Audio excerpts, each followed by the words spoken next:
Sa Hunyo na raw, masisimulan ang impeachment trial ng Senado kay Vice President Sara Duterte. Nagbitaw naman ng salita si Senator Amy Marcos na lalabanan niya hanggang dulo ang pagpapatalsik kay VP Sara. Nasa frontline na balitang yan si Mean Los Baños.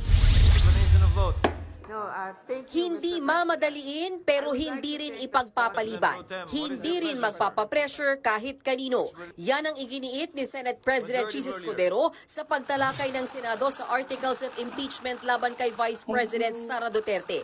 Dapat daw pag-aralang mabuti ang reklamo bago simulan ang paglilitis. Hindi naman siguro makatarungan o tama na pagkatapos nilang upuan ito ng ilang buwan, biglang pwersahin, pipilitin at sasabihan kami ng sino mang galing sa Kamara na, "Hoy, bilisan nyo, aksyonan nyo, ano ba kayo?" Hindi. Hindi ganon at hindi ako papayag din nun. Hindi namin trabahong pakinggan sila. Kagabi nag-adjourn ang sesyon ng Senado nang walang pinag-usapang impeachment. Katwiran ni Escudero, wala sa agenda ang pagtalakay sa Articles of Impeachment na mag-aalas 5 na ng hapon na dumating sa Senado. Hindi rin daw uubra ang ura-uradang report sa plenaryo dahil kailangang suriin ito ng Senate Secretary. Tingin ni Escudero sa pagbabalik na ng sesyon sa June 2 ang pinakamaagang pwedeng mag-convene ng Senado bilang impeachment court. Pagkatapos na rin yan ang bilang Pilipino 2025. Nilinaw naman ni Senate President Escudero na hindi ibig sabihin wala silang aksyon na gagawin kaugnay sa Articles of Impeachment habang nakabreak ang sesyon.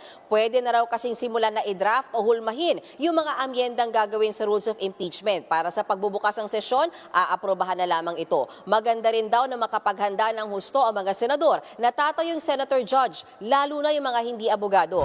Para mag-convene ang impeachment court, kailangan may sesyon ang Senado.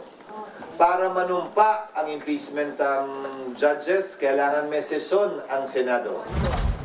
Sa mismong impeachment trial, pwede raw ipatawag si VP Sara at pwede rin siyang magboluntaryong pumunta. Abogado rin.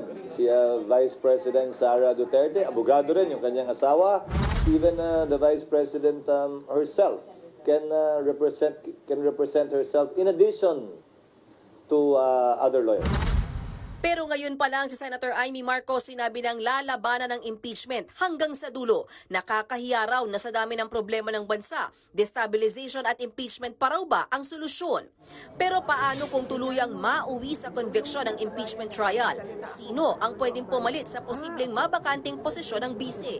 Pwedeng pumili si Pangulong Marcos ng kongresista o senador na ang edad ay 40 years old and above.